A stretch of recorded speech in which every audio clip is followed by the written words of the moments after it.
blastmusic247.com. We're changing the industry one artist at a time.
Hello and welcome to According to Courtney. I'm Courtney West. I'm a full spectrum doula, childbirth educator, birth nerd, and everything in between.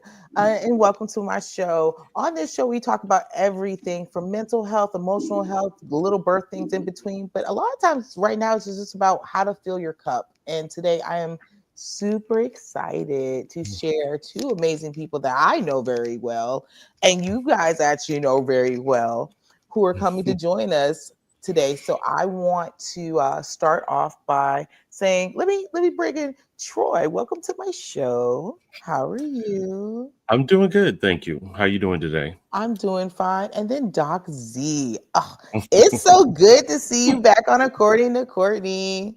Yes, it's good to be back on According to Courtney and on Blast platform with somebody else being a mastermind besides me. So I'm here for it. Yes. I love it. And Blast has missed you. So we are happy that you are back and spending time today. So I want to kind of open it up how I normally do and then really get into what we're talking about today and why I have you two amazing people in space today. So Troy, let's just get a little bit about you. How I start out the show, I always ask the same three questions.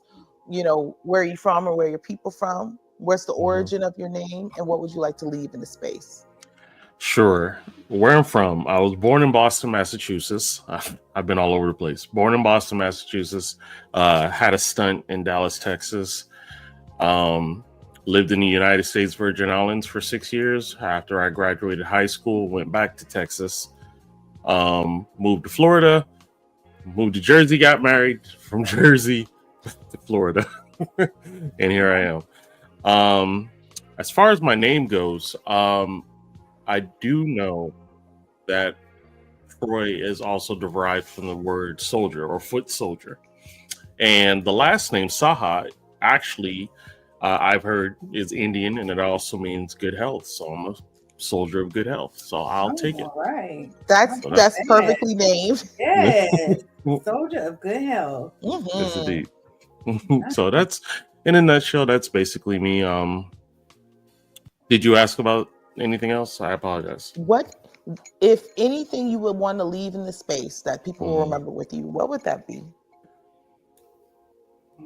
That's a great question. Let's put it this way. I am loyal by default. And I like to just let people not only feel, but know that they're worthy, that they're wanted, that they're valued. And that's just something I, across the board, try to show to people, that they're worth something to me. So I hope that they feel that in turn. Oh, I love that. I love that.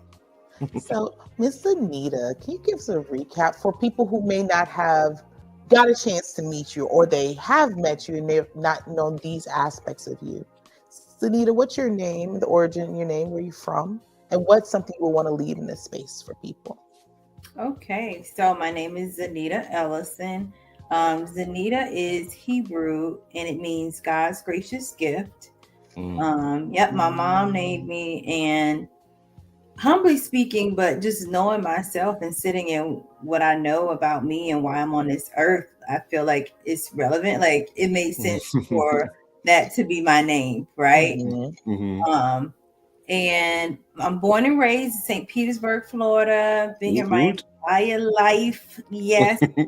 Outside of going to Tallahassee for college, and I've been here. I threaten to leave this place every year, but I'm still here. Yes. Yes. It's a St. Pete thing, y'all. You got to understand. It's a different kind of bubble and a different kind of beast here, okay? Yeah, it really is. Yep, good and bad. So yes. That's where I'm hilarious. from. What'd you say, Troy? I said that's hilarious. I think we've all threatened to leave. Yeah. Oh yeah, all the time. Still here. Still here. I guess it's still work to be done here, Courtney. That part. That part. What do I want to leave? I guess transparency and authenticity. That's all I want to leave in this space. Whatever comes up will be authentic and as transparent as I am.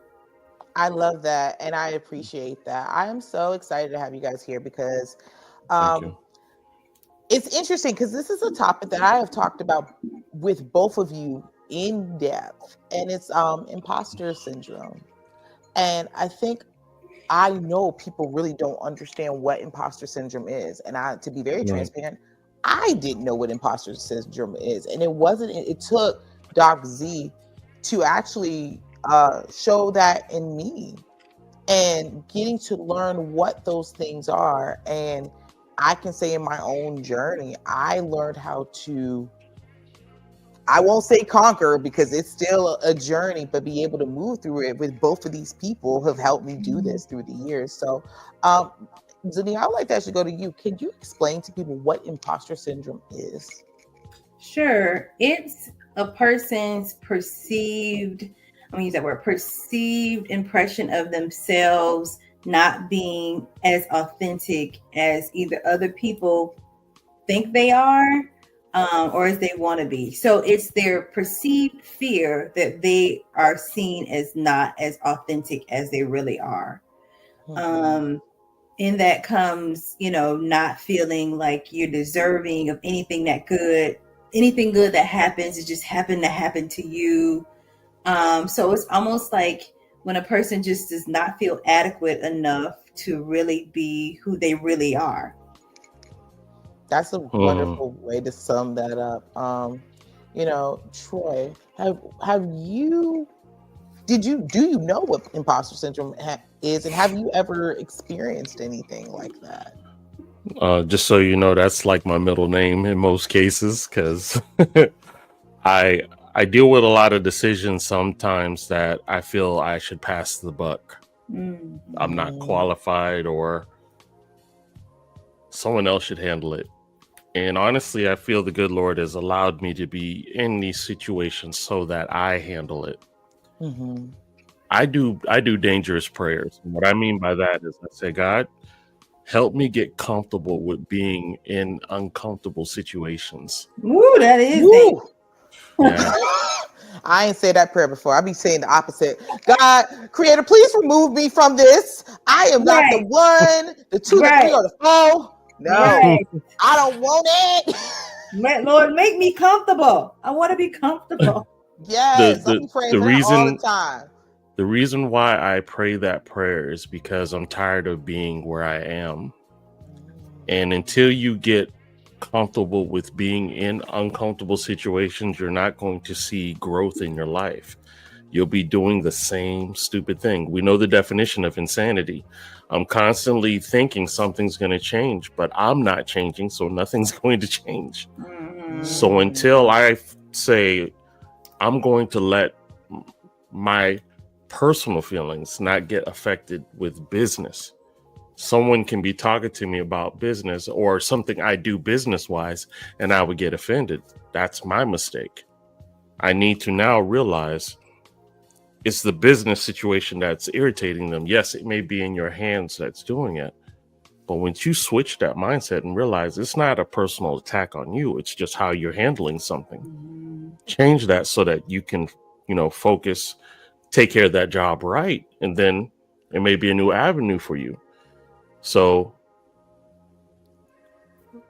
basically, I just learned to keep my head down and just go forward.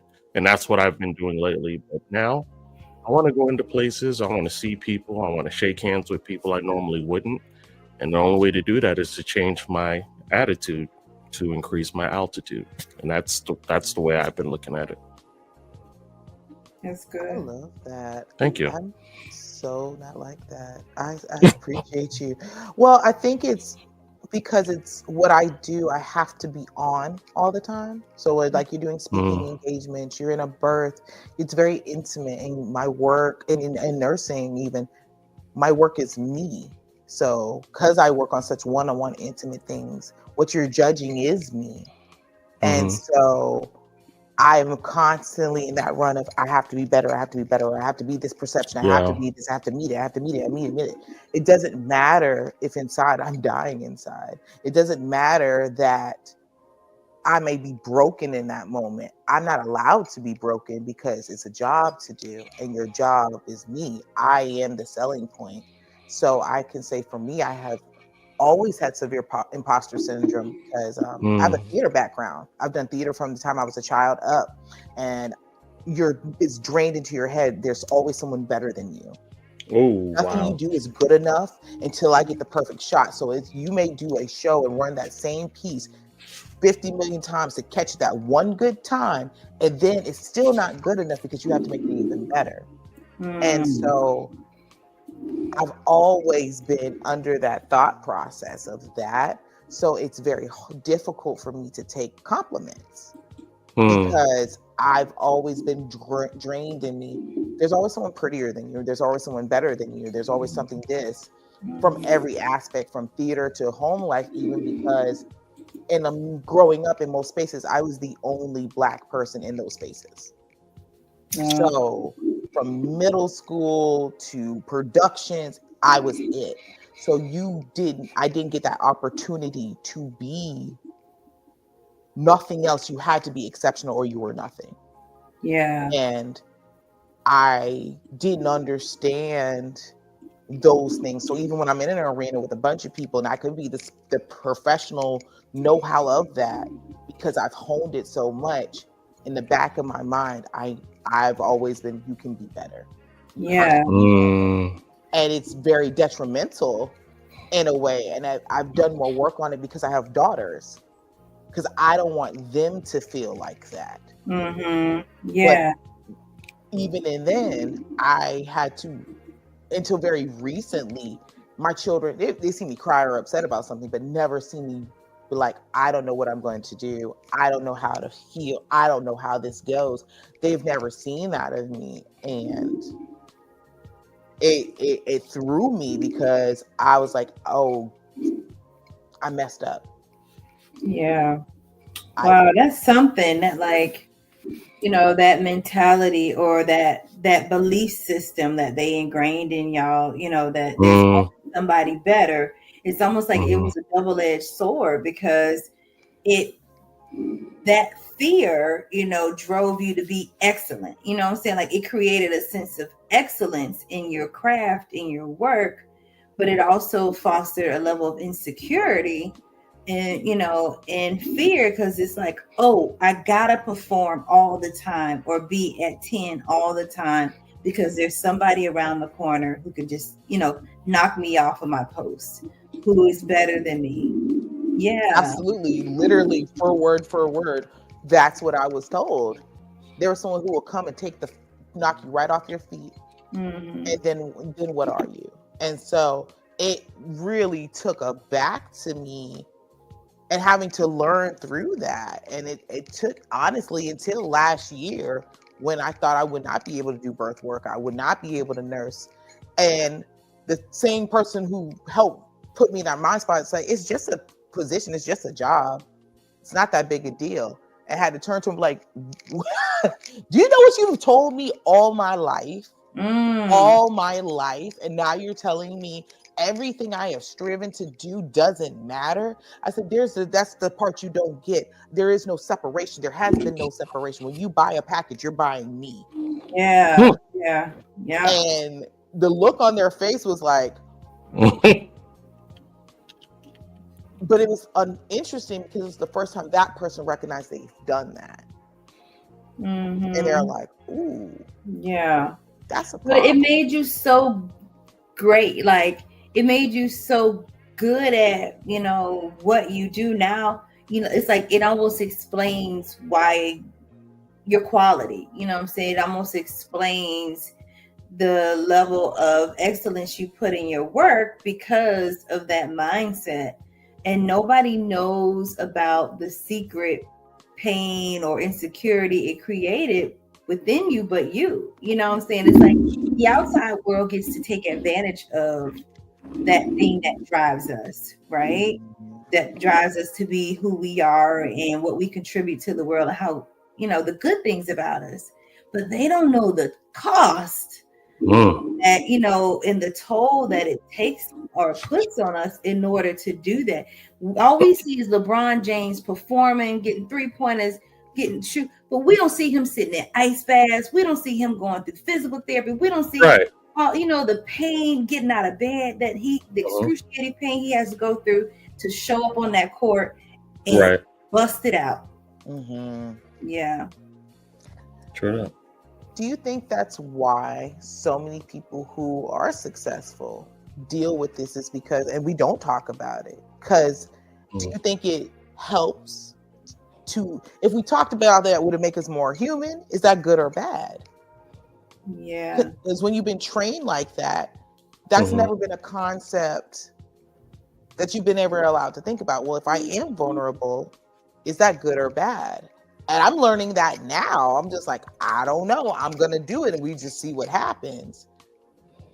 But I think I wonder sometimes why successful people have that thought process. I think so. I think because, you know, admitting that is making you so vulnerable to where it's like, me admitting this almost be giving away, you know, like, I don't know, like, it's almost as if like, it minimizes my greatness if I actually am able to show how much this really hurts or what I'm really going through, you know, like when I think about, you look at these people who've committed suicide in the past, and you're like, what? I never would have thought. Like, what's his name? The actor who was so funny that was in Good Morning Vietnam. What was his name? Robin Williams. Robin Williams. I mean, he was so funny. Every time you saw him, he was lit up. He was funny, but he was struggling with depression so much. And I wonder how much of an imposter syndrome he had, that he felt like he couldn't let somebody know that he was Clark Kent. He needed to stay Superman, because if people really knew what Clark Kent was going through, you know, and because of that, you know, he took his own life. And I remember, you know, when I started becoming really not comfortable, when I started really getting an understanding of suicide and normalizing how it could just happen to anybody, I remember, you know, when I was feeling that way, like not wanting to be here, wanting to take my life. And I remember saying, who can I really tell this to? If I get Baker acted, I lose my license. I got to go in front of the board. They potentially will not let me practice. Here, I'm going to lose this. I'm going to lose that. Let me just keep going. Yep. Wow. Wow. You know? And it's like, you know, and so it's hard. It's hard for people who are really significant, doing significant things in this world, to be vulnerable and say, hey, listen, I really don't think I'm all that great. Like this, you know, this role, this identity is killing me slowly, or it takes everything I have to show up for you or to show up in this capacity. Wow. You got me about to cry, because I identify with all of that. Being a former behavioral nurse, is like, I know I'm not well, but I know every nurse, every director, and every facility around here are even looking for therapy. That was horrifying for me. And, you know, I read back into Zaneta from that, looking for therapy, but it was so hard because the best therapists, I knew them. I was friends with them. And it's like, you don't want to be vulnerable. And if you really saw me like that, then you really know me. And that was terrifying to me, because it was like, oh no, you're going to really know me. Then you'll have something to use against me. You Right. could be able to tell someone like, hey, she's really not that great. You Right. know why? She suffers Wow. from anxiety, and she has depression, and she Wow. doesn't think she's good enough. Hey, guess what? She's full of all this trauma, and all this has happened to her. Let me tell Wow. you, because it's Yeah. happened to me multiple times in my life when I've really let people very close to me, and it could Wow. be anything.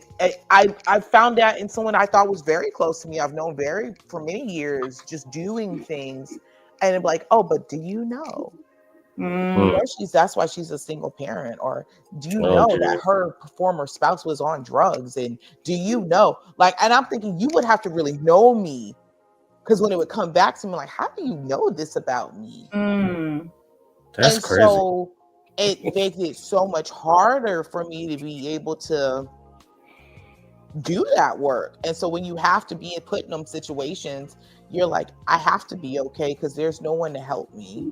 Everyone's going to judge me, or this is going to come back to harm my business or my children or my reputation. So I just have to deal with it, or pray Creator will bring someone in my life who will see me and still see me as a full person and not judge me. That's right. And I've been very blessed to have that, and to be sitting with both of you guys to say that you guys have played that significant role in my life means a lot, because there's most people that I've known for all my life who can't say that. And be like, whoa, you get more from Courtney than Courtney has ever shown anyone, because I don't become vulnerable with people. I'm vulnerable in a different kind of way. I'm vulnerable in my work, that I will touch you and hold space for you and love you and tell you you're beautiful and you're everything, but I'm not going to give you my hurt. I will never want to burden anyone with my pain, because I'm here to work on yours. Wow. Isn't it amazing, the power of fear? The fear of, if I do this or I do that, how crippling, what is the phrase? Paralysis from analysis. You freeze in place and you don't do anything. The same thing with me. I had a choice. My spouse's health was one issue. I could have stayed in this marriage. Wasn't happy. Felt like I was less than a man because I'm being treated less than a man. A fear of what the folks would say, what people would say. You have to come to a point where you're like, I don't care. I'm gonna do me. Yeah. Thank God I made that decision, because I feel so free now. I don't feel bound. Yeah. I did not have a positive outlook about myself, because I didn't see a light at the end of the tunnel. So I had to take that drastic route for myself. Making decisions for yourself. How did my cousin put it? In order for you to be happy, you're going to piss somebody off. Yeah. And it's going to happen. So most of all, surround you with people that are going to encourage you and motivate you to break through whatever it is.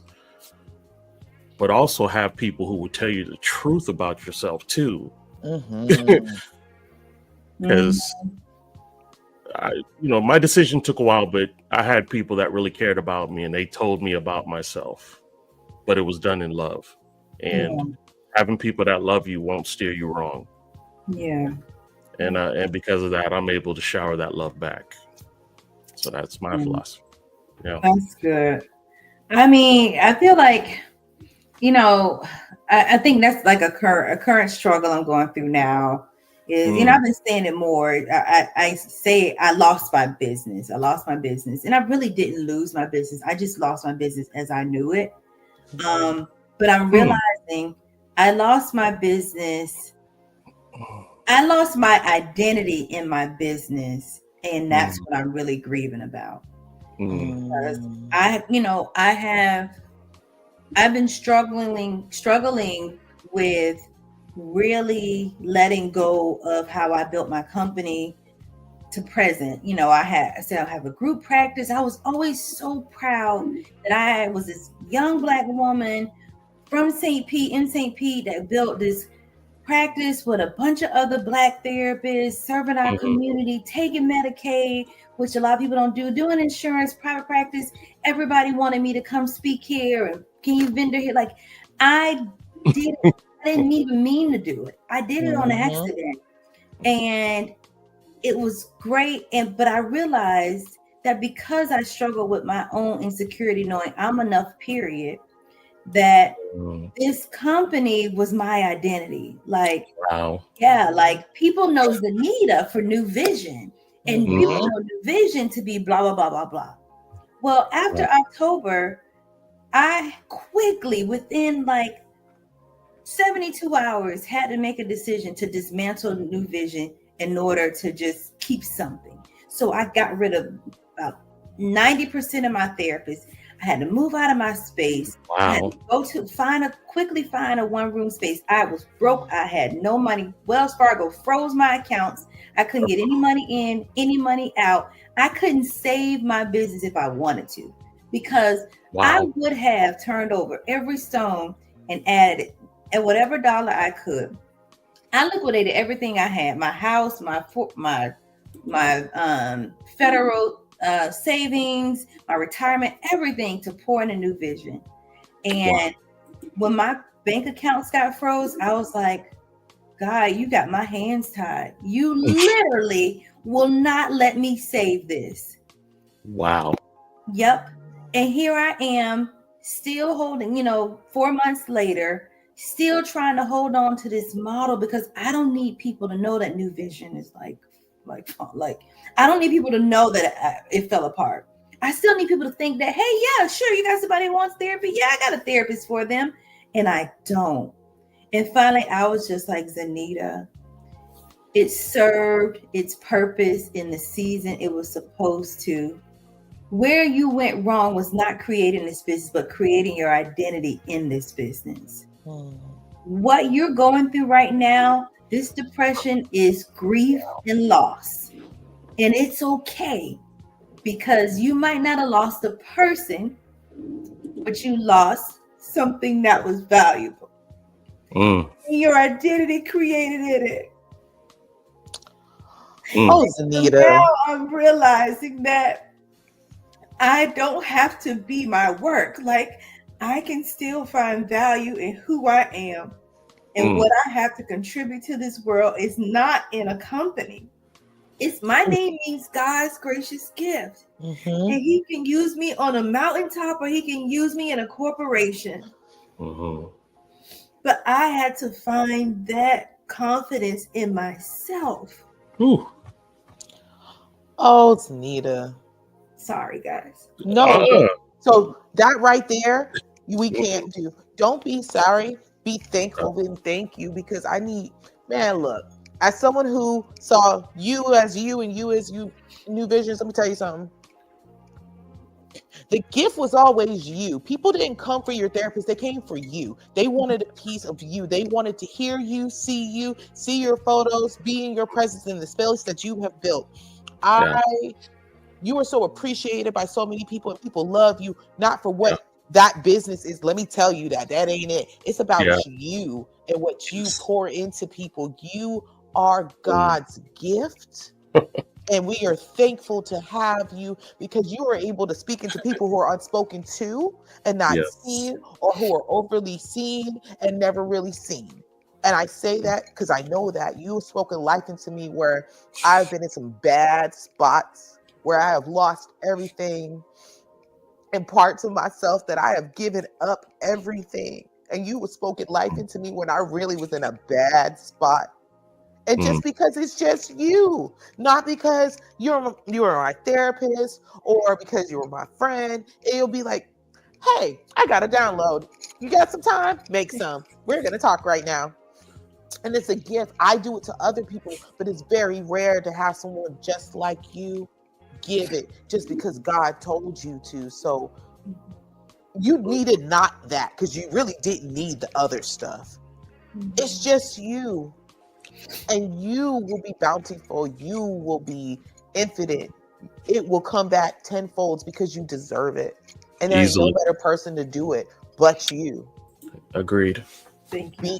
Being from St. Pete, knowing what it is to do that, because that's me. 3 gems is who Courtney is. Courtney West is three gems, and 3 gems is Courtney West. Until now, then I'm like, no, I'm just me, and that's enough. But you've been enough, and you'll always be enough. No matter what you choose to do, it will flourish. People will look for you without the company. They're just gonna want you because you're amazing and you have something to give. But you also deserve to be poured into just as much as you pour into other people. So most definitely, as your cheerleaders over here, we are here to tell you, man, no, we see you. You are needed. Your voice is valid. Like, according to Courtney, wouldn't be here without you. I would have done this. I was not with it. You're like, you should do this. And without you and Troy, I was not doing this. Me and Troy went back and forth for over a month. I'm like, nope, I'm not. I don't have anything to say. No one's gonna watch this. No one's gonna believe in this. Why would anyone care about anything I had to say? It took y'all pointing to me to even dip my toe into this. Yeah. So trust and believe it matters. Yeah. It does. Yeah. I wanted to tell you, Doc Z, there's only one Doc Z. And we say that lovingly because we know you don't have that paper, but you give us the encouragement, the go get it like a doctor would. You prescribe whatever comes to you and you share it with us, and we're already grabbing it and using it because we believe in what you have to say. And this is what I feel to tell you, man made plenty of buildings. It's not the building, it's the person. And God is empowering you and not the buildings. So don't worry about the location. Like Courtney said, that can be replaced and increased. Mm-hmm. You never know when God's trying to move you from one area to another. And because we're so, change can be terrifying. Mm-hmm. And it sounded to me, it was very sudden. So you couldn't even have a preparation for it. Mm-hmm. But I believe he's going to bring you to better and greater things. So everybody is here for you. Trust. Mm-hmm. We are cheerleaders for you for sure.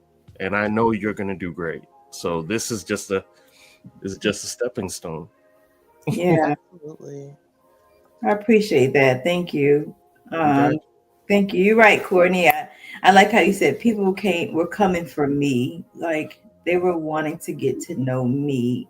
And and that in itself was scary because I'm just like, between my, my traumas and being taken advantage of from early as a child, I don't want you to come for me, I always wanted to shrink, the less you see me, the less vulnerable I am to your pain. Right. Right. And so I just wanted you to see my craft, and then that's it. Don't get close to me though, because and so it's an opportunity. I always say threat versus opportunity. It's an opportunity for me to redefine my value and my worth for real. You know what I'm saying? Like just redefine my value and my worth. And then be open to what's next. What's the next place? What's my next place of deployment? Where are you deploying me next? Who do you want me to touch? How do you want me to impact next? And know that I can do that. And it's okay. And people can say whatever they want to say. The next great person will come in and do it. And that's okay too. Yeah. I love that. So this is my little therapy cat. Y'all have not really seen Missy. So if I'm overly if my anxiety is high or I'm just really feeling something, she's just decides to hop up. It's very annoying. It happened a lot during midwifery school. She'll pop up and be like, "It's fine. I'm gonna sit on you. We're okay." And then she'll leave me alone. So she's like, I hear a lot of emotion, so I'm here now. Oh, that is so cute. Is she trained? Is she a trained therapy cat? It's just kind of. So it's very interesting. She was my aunt's cat who passed away. She was in a wheelchair And she was a very proud woman. And so she had no children, anything. She had this cat. And so when she passed away, I went to go empty my aunt's house out and get her affairs in order. So she jumped on me and started to cry. And then I started to cry. And so I noticed anybody who's in a high emotional vibration in our house, she just gravitates to them and she will get on their chest and just sit there. Her name is Missy Day. I said, if that ain't the most witchiest name for a cat. So I that's just who she is. And she's always been that way. But I think because I feel like she was just some old lady. She's an old lady cat. Like she just been with an old lady, and my aunt suffered with deep depression, deep anxiety. But she was the most amazing woman I had ever met. Like she was just super cool. She got so many nurses there built up so many people, had businesses, traveled all over the world, but was one of the most loneliest, depressed people ever. So the answer to that is she was trained very well by someone like that who didn't let anybody see her vulnerabilities until she didn't have a choice. And so she's just been like that. And so it worked out for me when she came because I was so anti-animal. I appreciate people who love animals. The animal that I really appreciated were my chickens. Why? Because they gave me eggs. And so it was a transactional love. I feed you, I keep you alive because you bring me food. That's it. But like to have an animal again was like just not into my scope of practice because I was so busy. So when I got her, they're like, well, we're going to take her to the pound. I'm like, we cried together, we bonded. So that ain't happening. She's sitting next to my leg, like, I see you. You good now? Okay, I'll need you on camera, but you close enough. I love that for you. Yeah. So if I may be so bold, can I take this time for us to pause? Yes. And we can play our Blast Artist spotlight. I love the cat though. Mine are somewhere roaming around. Maybe I need a cat. You might need a cat. My daughter said I needed a cat. I was like, I don't need a cat. She was like, you act like a cat. I was like, oh, geez. We're going to talk about that because that's what my cousin and my daughters, we all are cat-like people. My cousin tells me all the time. She's like, you gotta move like a cat. Like you so funky acting. You like to be touched, but they will swat you at the same time. I'm like, yeah. I like to be touched when I feel it's necessary, but I don't like to be touched unless I've invited the touching. So that's the cat part, yeah. It's the cat part. Yeah. We're going to get you a cat. We'll meet up. So the Blast Artist that we have today is my girl, Heck of a Mecca, and this song is called Reflections. Let's check it out.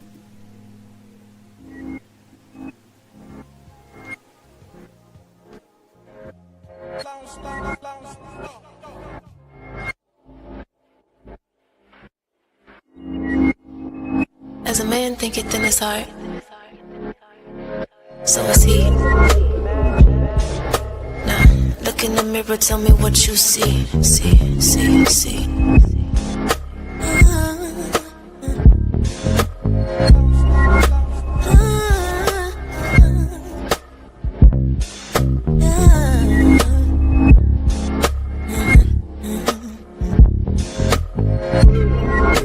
You don't see me like I see me.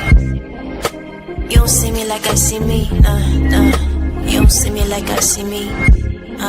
A black guy, a black queen. You don't see me like I see me. You don't see me like I see me, nah. But I see you like I see me. You're a black guy, a black queen. Look in the mirror, tell me what you see.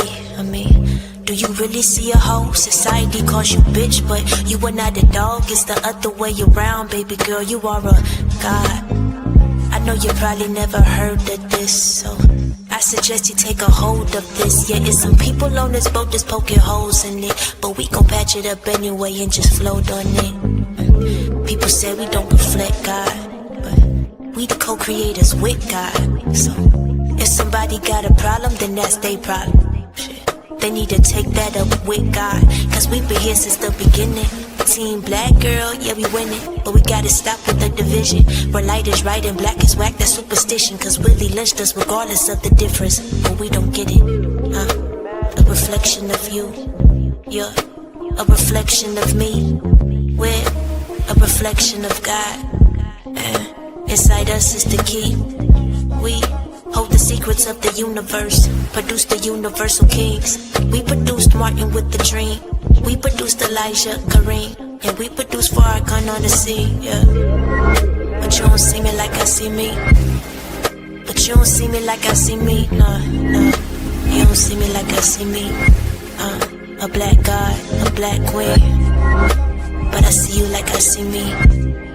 But I still see you like I see me, yeah. I see you like I see me, yeah. A black god, a black queen. A black god, a black queen. Black god, a black queen. You don't see me like I see me.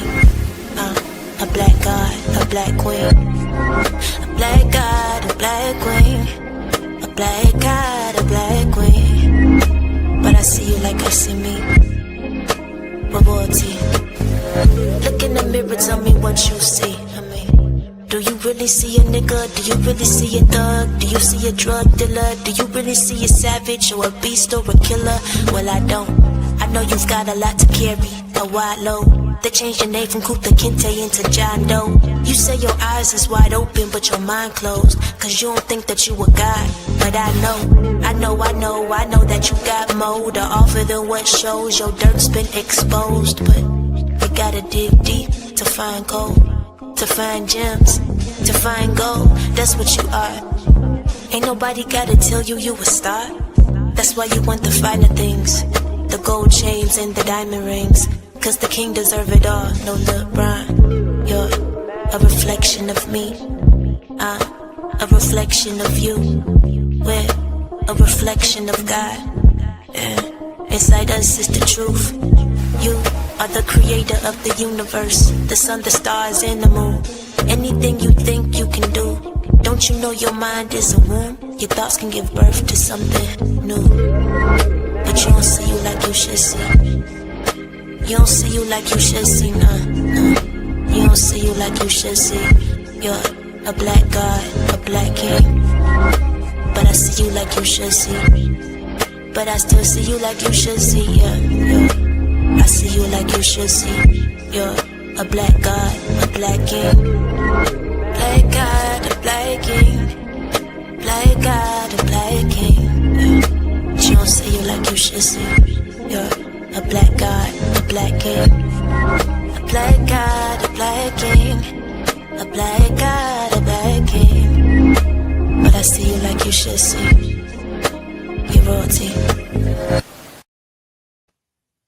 Alrighty. And that was Heck of a Mecca with Reflections. And if you are an independent artist or a spoken word poet or up and coming comedian looking for some exposure, you can go to blastmusic247.com and register for free. But Blast is also looking for the fans of great music. So if you'd like to register as a fan, you can go to blastmusic247.com, register as an unlimited fan, and have access to hundreds of independent music. Blast. We're constantly changing the industry, one artist at a time. Okay, back to the show. Hi, if you've just joined us on According to Courtney, we've been really deep diving into what imposter syndrome is on this episode, but also, when you get us together, we just be talking, and we were backstage just having a whole life session.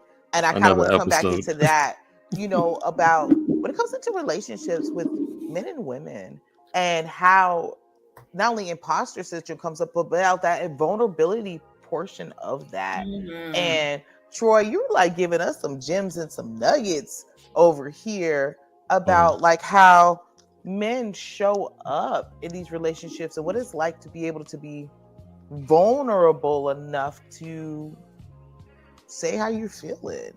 Mm-hmm. As I had shared with them, I wasn't raised with a father. It was just my mom. My mom was my mom, my dad, my coach, my teacher, my disciplinarian, my chef. You know what I'm saying? She was everything, my Uber. So I didn't know any other voice but hers when it came to this or that. And being an adult myself and having some wonderful kids that God has blessed me with, And you know, I even thank God the divorce wasn't as nasty as it could have been. It was bad enough because divorce just comes with emotional BS. That's just a part of the package. You go through a divorce, there is no smooth walking in and out of it. There's going to be collateral damage. And my daughter is my firstborn. She stayed with her mom while my son came and stayed with me. And until my daughter moved in with me after us trying to sell the house, she explained to me that I didn't know how much your presence meant to me until you were gone. And I don't consider myself that big of a dude, so I would think like that, but women have a whole different feeler than a man does. Yeah. She meant emotionally. She meant, I mean, this is going to sound weird, but some women get this. Right down to your scent. When it's not there and they're used to that, it's disruptive to them. And I didn't get that because, you know, I say this to Dimples. I'm a typical male, and I throw that to her to let her know that I'm going to do typical male stuff because I'm a male, you know, and it's not that I'm trying to be mean. I'm just being how God designed me. And I don't, you know, emotionally feel a lot of things like you guys may. So my son has been with me the most. We actually built a better bond because it's a whole different atmosphere. Because before I had to caregive and now I didn't know what to do with myself. I mean, shoot, when it was just me and no kids, I was really loving life. I was really being selfish, but I had no choice because it was just me. But the power of choosing to be present to your kids. You may not have all the answers, and I don't have all the answers. I don't have the manual of how to be the great dad, and I'm sure there's books that say that. But I'm going to tell you the one main ingredient is just being present. Sometimes just not saying anything and just being there, ready to listen, ready to answer whatever questions they have. Because me and my son actually talk more than we've ever talked, and there was no beef or nothing. It's just that he's seeing perspectives for him being a young man and how he has to develop. What better source to go to is his father's right there. And again, being present, I was there and I was available. And, you know, God be the glory that I had these opportunities to share with him. And now my daughter's with me. We're starting to learn, you know, her being older and her being, this one caught me off guard. And I told Dimples about this. Valentine's Day. All right, Daddy, I won't be home tonight. I'm going out on the dinner. Now, I had, since she turned 18, had learned to respect her privacy. That's me. The mother, not so much, but that's on her, not on me. So I said, all right, have fun, just be safe. Now, Dimples is like, where's she going? I'm like, I don't know, babe. Who's she going with? I don't know, babe. She's like, you know, again, men are from Mars, women are from Venus. We have different perspectives on things. But I said, if she needs anything, she'll call me. And she has no problem calling me when she needs something. That's just been my philosophy. So it just set me back that this is a grown woman now. And, you know, I'm here to see her mature and see the little eaglet fly out the nest, you know. And it's beautiful, right? It's beautiful. So. And you're still able to do that, and even though you're not directly in the home anymore, you know, you still value and prioritize presence. And yeah, you know how important it is to still be present. And that's all. They just want to know, are you still gonna be daddy? Are you still gonna be there for me? Am I still gonna have access to you?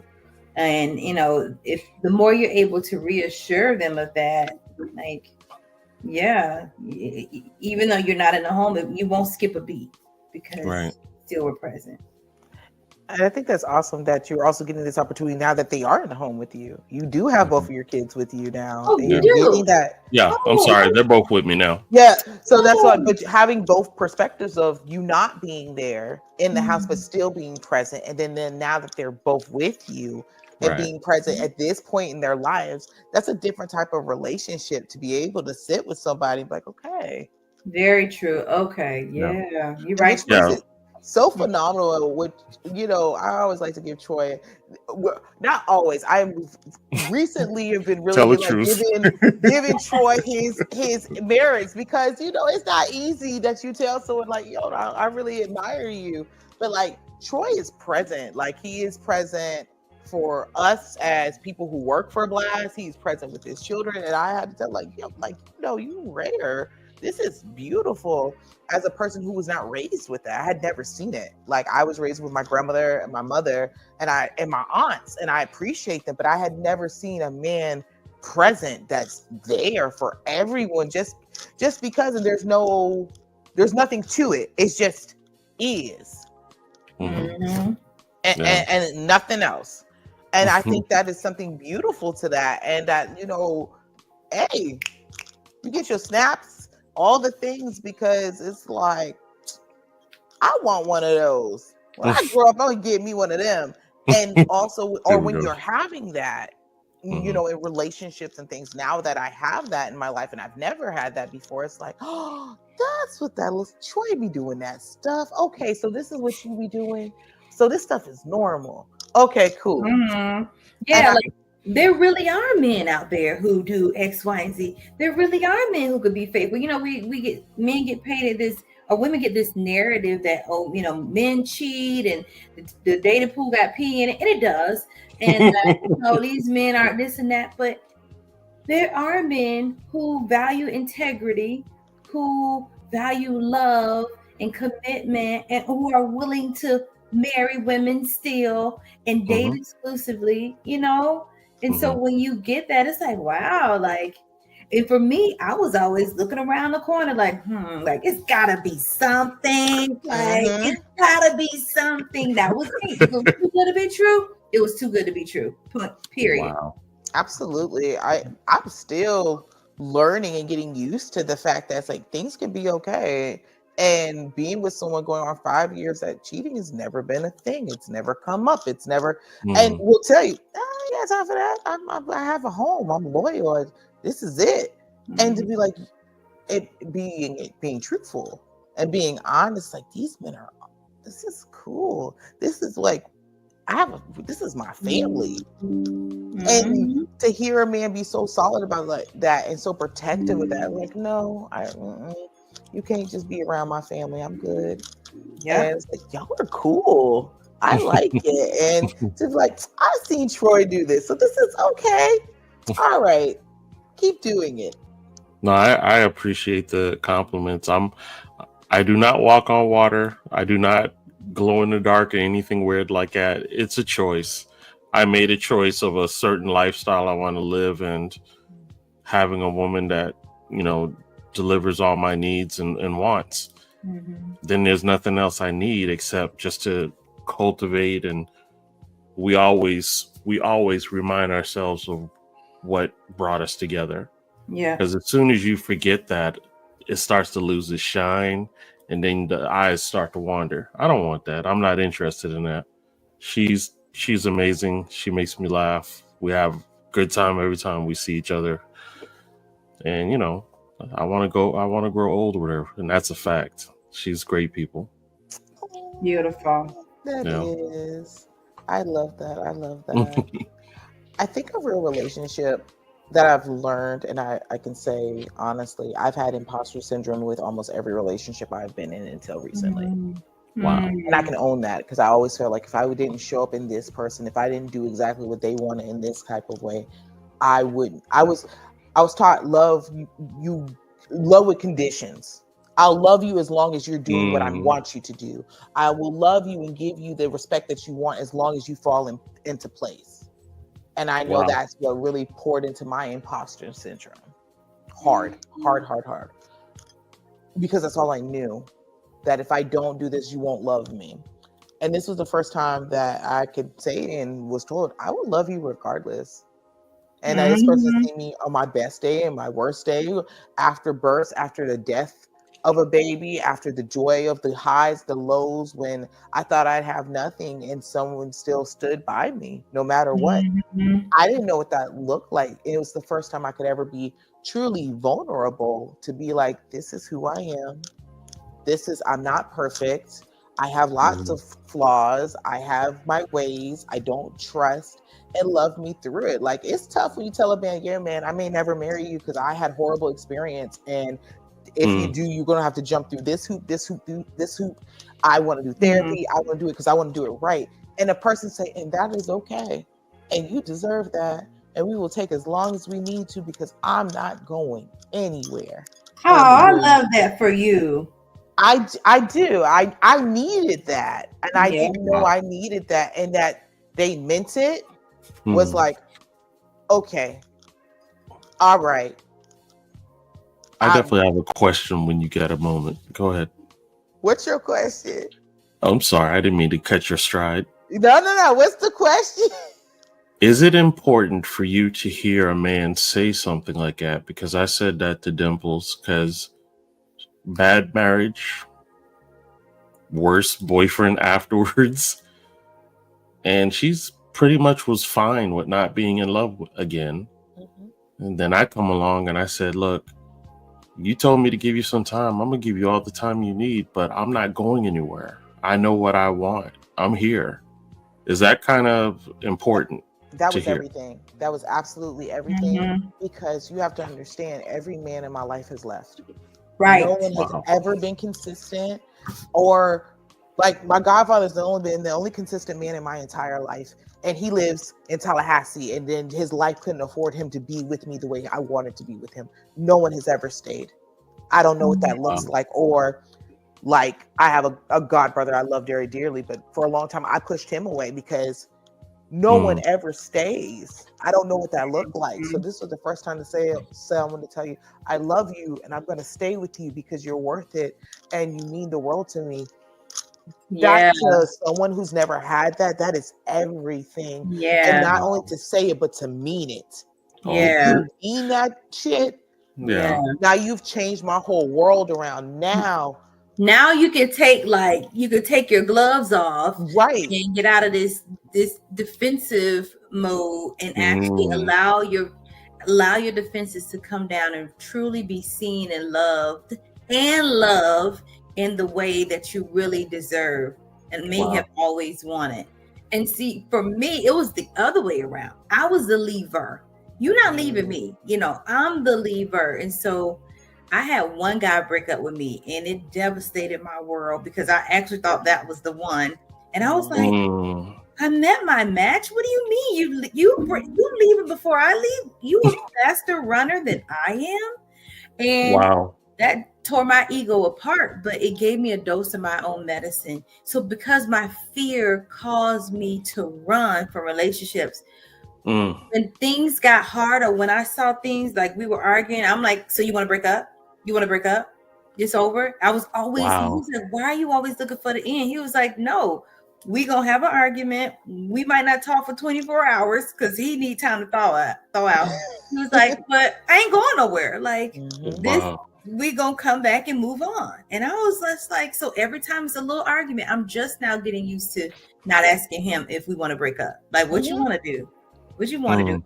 And so, to know that good, bad, ugly, and indifferent, this person sees the value in doing life with me. Yes.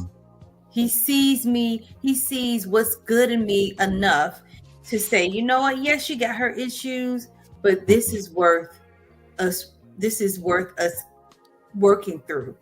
Yeah.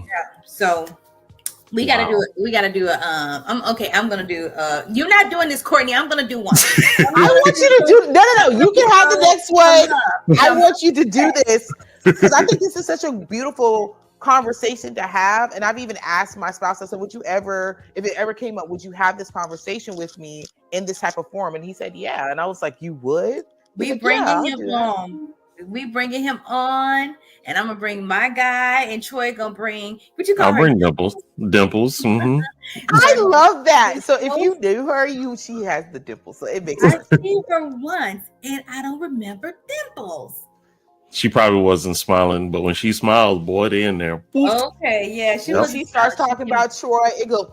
I was like, it's super cute. You're like, oh my god, Oh, cute. Yes. it's really Yeah. awesome. But yes, this is so your show. You should so do it because it does something to you when someone is like, no matter what, I got you. It's like, that's better than like the flowers and stuff. Like, I mean, bring that too. But when you say stuff No, like I got that, you. and you walk in it and you really mean it. Yeah. What? We Yeah. in there. To me, that's like, what, you want security with Right. me? Right. And with good women like us, men just don't really. And I tell me, look, once I know that you are committed, you are faithful, and you're going to be there for me, you can get almost anything. You get a whole nother version of a woman that not any other man has had. Like, I will, yes. That I will be a complete gift. Like, I will, yes. Yes, I love it. yes. That's the best way to put it. I will, yes. Mm-hmm. Yes, I'm gonna show, like, yeah, but that's all I need is safety and security. Right. Once a man showed me he can give me that, he gets the best version of me ever. He gets Absolutely. Love it. Absolutely. I could say that. I will say though, my reaction with other people when they ask me, I'm like, because I don't want them too close to my happiness because I'm so used to not having it. I don't share it with everybody. You might get little bits and pieces of it. I'm like, we good. That's it. But you may not get to see. Back to imposter syndrome. I don't mean I want you to see me that authentically happy. I may not want you in my space like that. I have to really love you and really trust you to allow you in my space with my true happiness. Because anything negative you try to bring with it, I will just get rid of you. Yeah. And I've had to explain that to people like, well, why don't you do this? Because that's a facet of my life that I'm so secure and so comfortable and so in love with. I can't have that disrupted for nothing. If I think you might try to disrupt it, I'd rather just not deal with you in that kind of capacity. Working on that. But I've noticed I'm still, and we've been together almost 5 years, but I'm still very like, But I'll tell you this, any event or anything I've ever done, anytime anything starts, he's the person who's on the phone with me to make sure that I'm good in any capacity. Even if he's not physically there, he's always physically there. And so got it. That's good enough for me. That's amazing. Love it.